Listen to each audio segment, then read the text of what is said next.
The New York State Police Special Operations Team arrives, and a team of FBI agents arrive. Cases I've written about. The FBI arrives at a lot of these scenes and stands back and watches and writes reports and sends them to their profiling team in Virginia, but they never get involved. Now, why would the FBI be there when no crime has occurred?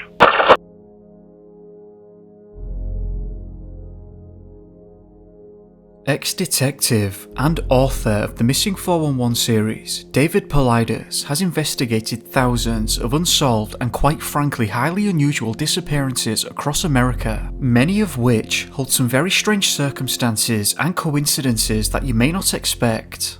All of the disappearances throughout this video interested the FBI in some way or another, either getting involved directly or observing the investigation. The incidents you will learn about throughout this video have been documented by David Paulides himself and have been paraphrased from his Missing 411 Eastern United States book alongside online sources for further investigation and to ensure accuracy. Please visit the description for all of the sources and a link to support David by purchasing his books, which I can highly recommend. Now, let's review the first case.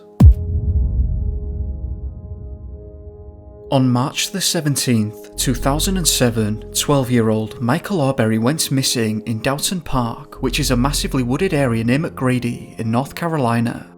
This was a state park, roughly 100 miles northeast from the Great Smoky Mountains National Park, but is located in the same mountain range. Sometime in mid-March that year, Michael was on a camping trip along with his Boy Scout troop in the wilds of Downton Park. On the day of March the 17th, Michael had unfortunately slept late and found himself in camp with another leader. Michael stayed put and waited for the others to return and ate dinner while doing so. It's unclear what happened next, but at roughly 1 PM the other Boy Scouts realised that Michael had gone missing and quickly notified the adults. The group searched around the area they were located, but couldn't find a trace of Michael anywhere. It was at this point that the authorities were made aware of the situation. During the first night that Michael had gone missing, his mess kit was found by the search and rescue teams less than a mile away from the campsite.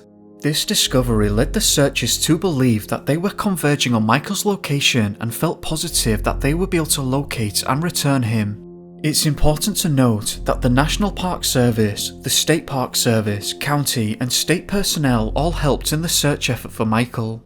This search effort was hindered at an early point when the area was hit with heavy rain, slowing the process. The first few days of the search would see the search and rescue commanders deploying a sensitive thermal imaging equipped helicopter that, despite thoroughly combing the area, simply could not locate the boy, which was described as being odd. The searchers worked tirelessly throughout the weekend and apart from the mess kit, couldn't find a single trace of Michael anywhere. Monday morning arrived and the search team felt that they were no closer to finding the boy and became alarmed and began to suspect foul play because they stated that it just didn't make sense that he couldn't be located given the extensive search of the area.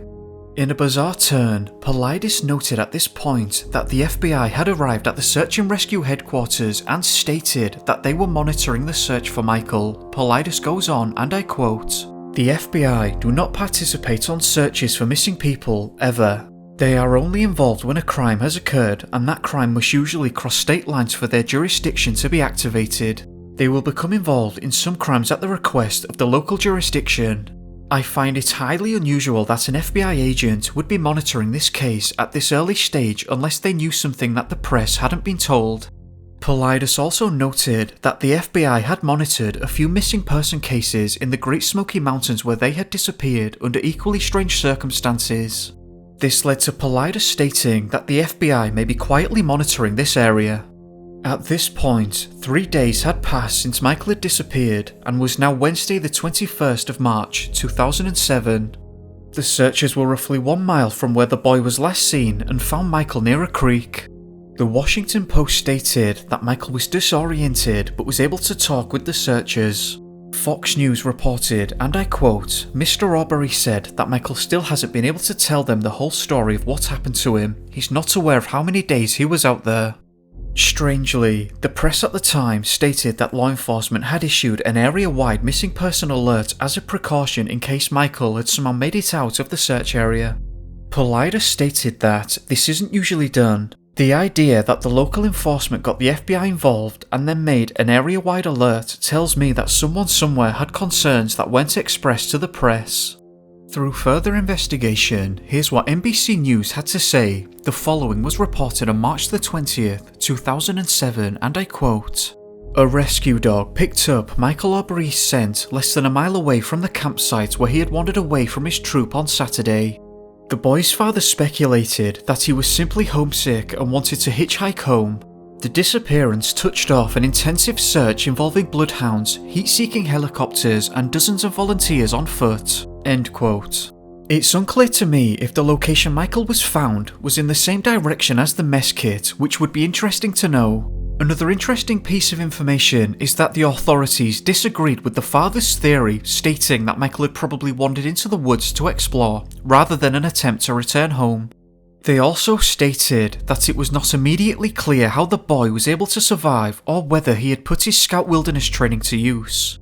If you've been following the channel or David's work, then you know that there are some very strange elements to the cases that he has researched. Michael's father added, he saw the helicopters and heard people calling for him. He yelled back and they didn't hear him. He's very tired, very dehydrated, but he came through this in unbelievable fashion. I find that piece of information critical and absolutely bizarre. The helicopters in question were equipped with sensitive thermal imaging technology and either couldn't or didn't pick him up despite Michael seeing them, meaning that they were near his location. Second to that is the fact that searchers couldn't hear him despite Michael returning their calls. Was Michael's state of disorientation preventing him from calling loud enough? It was stated that when Michael was found, he was walking along a stream, so when he heard the searchers calling for him, was he unable to walk towards them at the time? Some other questions also remain here. Firstly, how on earth did Michael go missing practically under the nose of the Boy Scout troop? Why was the thermal imaging helicopter not able to locate him? Does this indicate that Michael was not in the area at the time? If Michael had simply wandered off and accidentally gotten lost, why did he leave his mess kit? Secondly, as Paulides suggested, the FBI do not normally get involved with these types of disappearances, so did they themselves suspect something out of the ordinary had taken place, and if so, what? And lastly, just what happened here? This whole incident is just bizarre and doesn't make a lot of sense. What do you make of this? Anyway, moving on from this case, let's review another. On October the 8th, 1976, 16-year-old Trey Gibson went missing while on a hike during a school trip to the Great Smoky Mountains National Park. The Burden High School group initially embarked on their trip with 40 children, including Trey, and they left on the bus from the school in Knoxville, Tennessee at around 9 a.m. The school official leading the trip was a teacher called Wayne Dunlap, and the hike would take place on the North Carolina side of the park. As far as I'm aware, Trey was a happy girl who loved life and could be described as a social butterfly of sorts. Throughout the hike, Trey moved from group to group, engaging with many of the other students, and as such was with various people throughout the day. At roughly 3 p.m, the group Trey was with was around half a mile from the Klingman's Dome parking area. Now, this is where something went seriously wrong on the Appalachian Trail, and Trey had disappeared and was never seen again. David Paulides himself went to the location of the disappearance to gain an understanding of the surroundings of the area. This is what he had to say, and I quote, "The area where Trey was last seen had a very defined trail and is in an area where people probably would not want to leave the established route. I personally went to the area where Trey walked off the trail and can guarantee that it is not a spot where anyone would want to leave. I can understand maybe stepping off to look at something close by, but never stepping off to take another direction in the hike. It is much too steep and rugged. Nothing is on the other side of that trail except miles and miles of rough forests without defined trails. It's hazardous." 3 students named Angela, Lisa, and Bobby were walking when Trey came up behind them. She was walking faster than the initial group of people that she was with, and faster than the 3 she had just caught up with, so Bobby started walking with her. Afterwards, they caught up with students Scotty and Anita. After 5 minutes of walking with them, the group sat down to rest, but Trey wanted to continue on. As mentioned earlier, it was at this exact spot where Trenny was roughly half a mile from Klingman's Dome parking area and had gone missing. At 3:40 p.m, the staff realised that Trenny was unaccounted for at the bus, and Wayne, along with another student, hiked to Andrews Bald and Double Springs but could find no trace at all of Trenny. It was at this point that the National Park Service were notified. Interesting to note is the fact that the general consensus among the other students was that Trenny must have run off with someone because they felt that it was strange that she couldn't be located. Trenny's parents, Hope and Robert, were notified of the disappearance a whole 5 hours later at 8 p.m. that night. Her parents arrived at the park with recently worn clothing belonging to Trenny to allow the sniffer dogs to pick up her scent. Bizarrely, however, one of the dogs picked up her scent at the location of Andrews Bald and headed towards the Forney Creek Trail, and 2 other dogs had also searched this area before losing her scent, which was noted as being strange. This search continued until November 2nd, 1976, and authorities stated, and I quote, "At this point, the search was called off because no physical evidence could be found to indicate that Trenny was still in the park." Which again is very strange and raises the question, where did she go and why? Following the disappearance, the National Park Service interviewed all of the students who were with Trenny around the time she went missing, along with other witnesses. The following are quotes from the National Park Service report.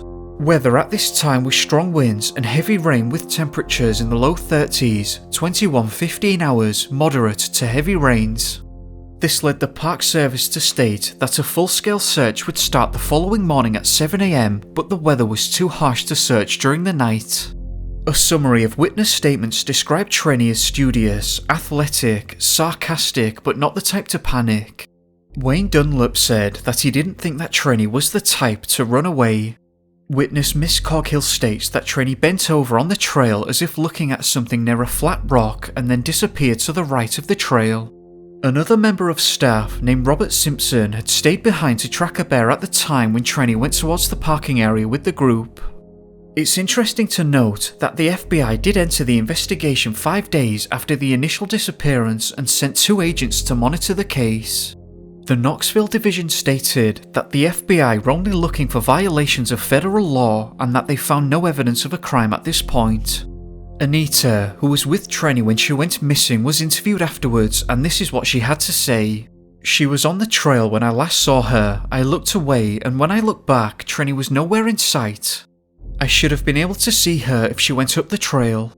I checked the area where Trenny was last seen and there was no trail leading off. It was very rough and there was a small stream, brush and trees. I yelled but there was no answer." Bobby was also interviewed and this is what he had to say. "She was up the trail and it looked like Trenny stopped and bent over, then made a right turn off the trail. I checked the spot where Trenny was last seen. I do not believe that she could have gone off the trail at that spot. It was too rough with lots of rocks, bushes and trees." Paulides detailed that he believes that the key to Trenny's disappearance lies in whatever she was looking at just off the trail before she disappeared. Was she enticed or pulled away by something, or did she leave the trail voluntarily? It remains unclear. But it is important to note that no screams, thuds, or cries for help were ever heard, no signs of a struggle were ever found, effectively ruling out animal predation. And needless to say, at this point, not a single trace of Trenny has ever been found. How did she disappear so quickly without a single trace, effectively right under the noses of other people? Why could the dogs initially pick up her scent and then just lose it? Helicopter teams also tried and failed to find her. It's an unbelievable case that raises a lot of questions. What do you think took place here? On the 8th of October 1957, 3-year-old Minnie Horn disappeared under very strange circumstances. Minnie lived with her parents in Tennessee and was situated in a very rural area roughly 10 miles east of Lafayette. On this particular day, Minnie's mother had taken Minnie along with her sisters on a walnut collecting trip in an area not far behind their home. During this expedition, Minnie was instructed to stay with their 4-year-old sister and to not move from that location while Mrs. Horn walked a short distance with the other girls. A few minutes had passed and Mrs. Horn returned to discover that Minnie had disappeared.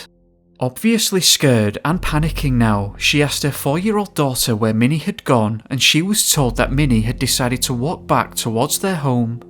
Mrs. Horn frantically searched the area, but unfortunately couldn't find a single trace of where she'd gone.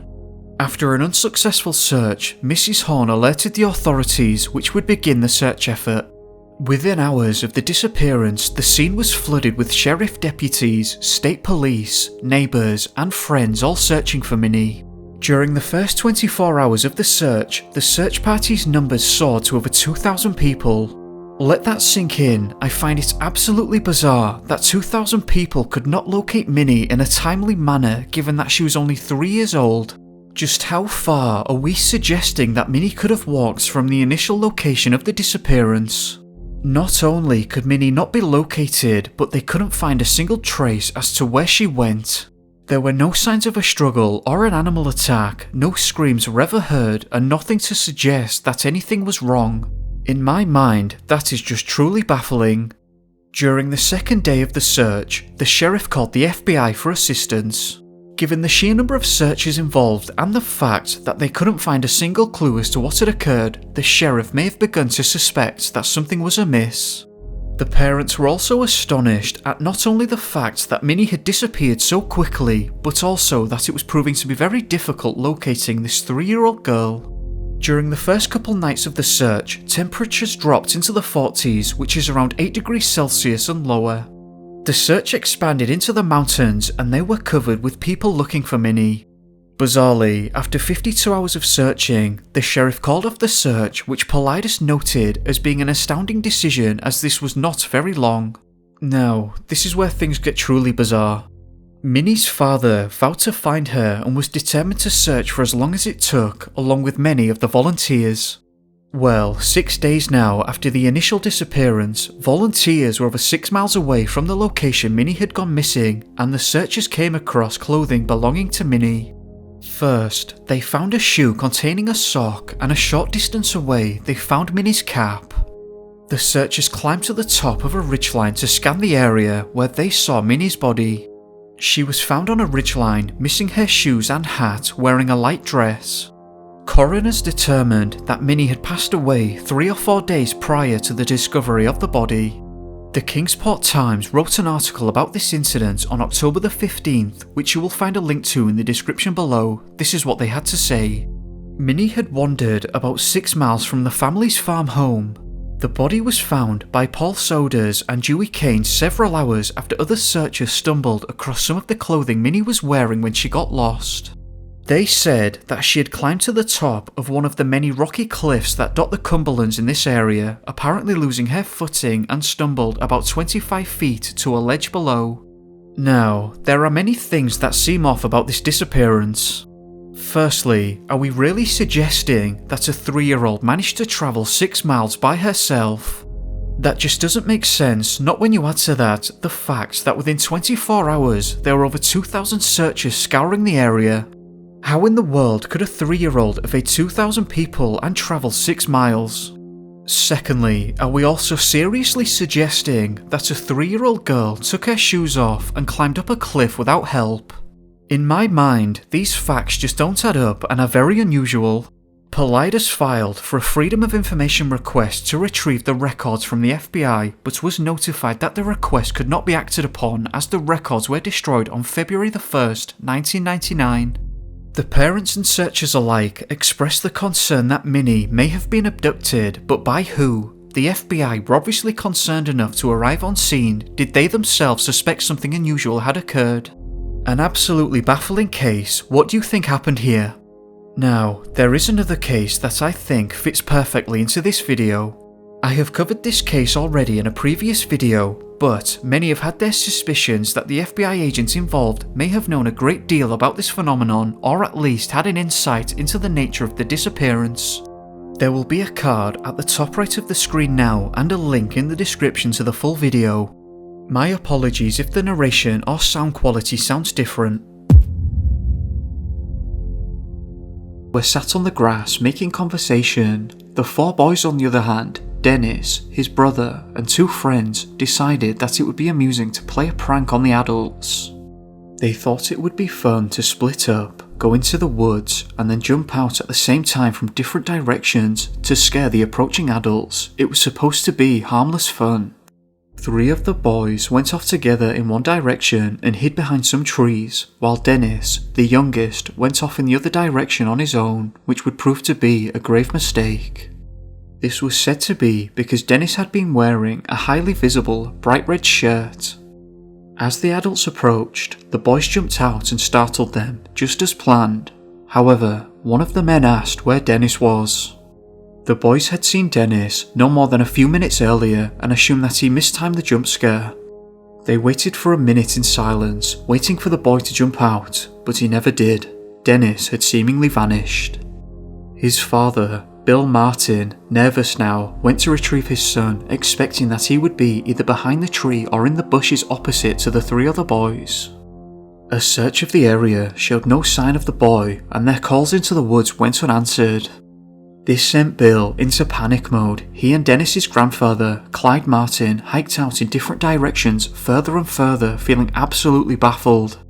They found nothing, and the park rangers were made aware of the situation, and a search was launched that would last until nightfall.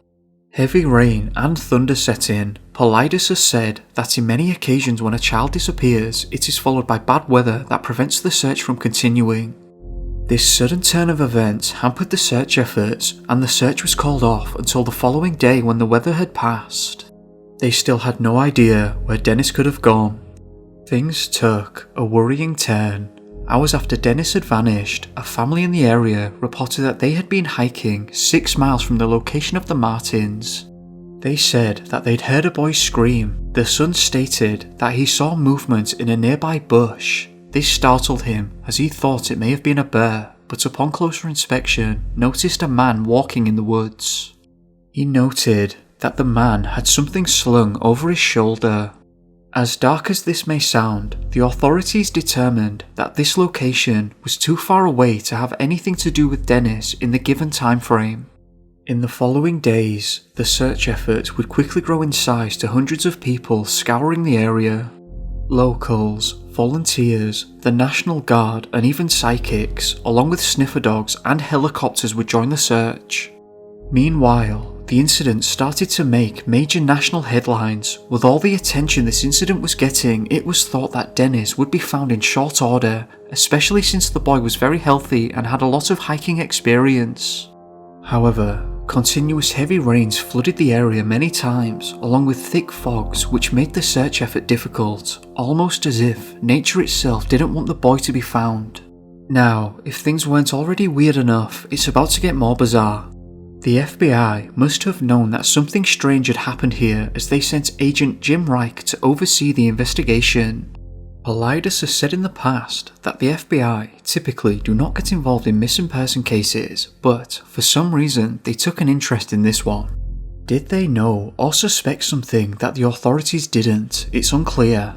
The search continued for some time, and eventually the Army's Green Berets were brought in to thoroughly comb the area, but they found no evidence of the boy. The Green Berets are a special forces unit and barely communicated at all with the Rangers, authorities, or even the FBI. Instead, it appeared that they were working on their own and had their own agenda. Interesting to note is that they were reported as being heavily armed, as if expecting something big to happen. Just what in the world could this mean? As the weeks went by, hope drained from the search. Theories included kidnapping, though no one can figure out a motive for this, nor who could have conducted it with such perfect timing. He may have gotten lost, but this didn't seem right considering he was meant to wait and pop out to surprise the adults. He had no reason to wander off, and he didn't leave tracks or any sign of where he'd gone. He didn't call out for help or scream, which he surely would have done if he was either being kidnapped or attacked by an animal, and again, where were the tracks? In the end, Dennis was never found, and no trace has ever been uncovered. This case remains open to this day. Other strange details of this case have turned up over the years, such as the FBI lead investigator, Agent Jim Reich, later committing suicide for unknown reasons. I have seen the argument that perhaps Jim ended up knowing too much about the nature of the disappearance, but ultimately, there is no evidence of this, and it is total speculation, though it does remain suspicious nonetheless. The whole case is bizarre. Dennis vanished within minutes, practically right in front of his friends and family without leaving a single trace. Intensive searches by trained professionals turned up nothing. Search dogs were reported to be unable to pick up a scent, in many cases suddenly refusing to continue on with the search or cowering and whining. Nothing has ever been found, and no one can figure out or agree on why this is the case. Now, another question is just what on earth were the armed special forces doing in the area amidst the disappearance? This was a civilian disappearance, why wouldn't they communicate with the law enforcement along with Jim? This aspect of the case was brought up by James Dowell, claiming to be an ex-Special Forces officer who offered a lot to think about. He says, and I quote, "To all concerned, I've read some incredibly uninformed and ignorant comments here, and I feel it's my responsibility to help out when appropriate. My name is Max, and I am a retired Army SOCOM commander. Spent 26 years in service, with most of them attached to the 10th Mountain Division in Colorado. Our special forces are never called to assist in civilian operations. That falls to the local National Guard and approved by the state governor. The fact that they were armed as well is another huge no-no. During my command, and every other mission I was aware of, we were not allowed by federal protocol to do either. Something is very wrong with this missing kid scenario.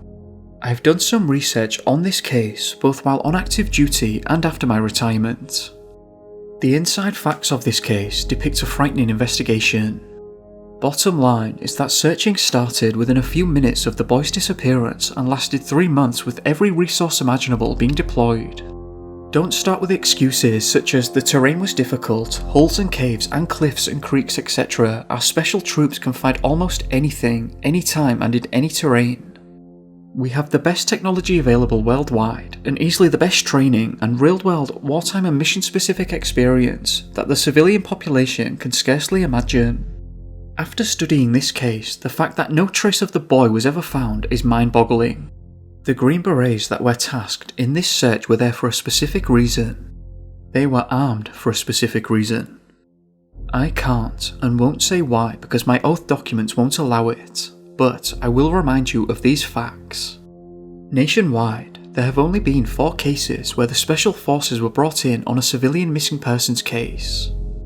2 of these involved a possible armed perpetrator. The other 2 were this case and another similar to it about 3 years later and regionally nearby. This is out of thousands of missing cases since the early 60s when our special troops were born. We as commanders were never allowed to divert orders unless the Division General Officer within SOCOM approved it. For that to happen, it must be for the reasons that have a direct effect on our national security. No missing persons case has ever been on that level. When it's your child that slips off for just a minute and the panic sets in and assets are immediately deployed in great mass, you would expect to find the child pretty quick. But when they just disappear like smoke, as is this case, it baffles even the most experienced of us and breaks our hearts as well. I hope this hideous event never happens to any of you, for I have seen it many times firsthand and you just cannot imagine anything worse. It's important to note that these are only some of the cases where the FBI had either gotten involved directly or had shown an interest. There are many, many more, and this might be a topic that we may have to revisit. I'd just like to take a moment to thank all of you that have subscribed to the channel and who share these videos, like them, and just generally show support. I appreciate it a lot and can't thank you enough. Also, I'd just like to say thank you to my patrons for supporting me over at Patreon, so thank you very much for all of your support and generosity. It is very appreciated and has allowed me to use the footage you see on the channel, so thank you to all who have signed up. Anyway, do let me know what you thought of this one and you'll find all of the sources and links in the description below. There's also a link to buy David's Missing 411 books, which I can highly recommend. As always, thank you very much for watching. I hope that you enjoyed this video, and if you did, remember to like and subscribe if you haven't already, it helps me a lot. I hope that you have a great day, or evening depending on where you are. Be safe guys, and I'll catch you soon. Peace.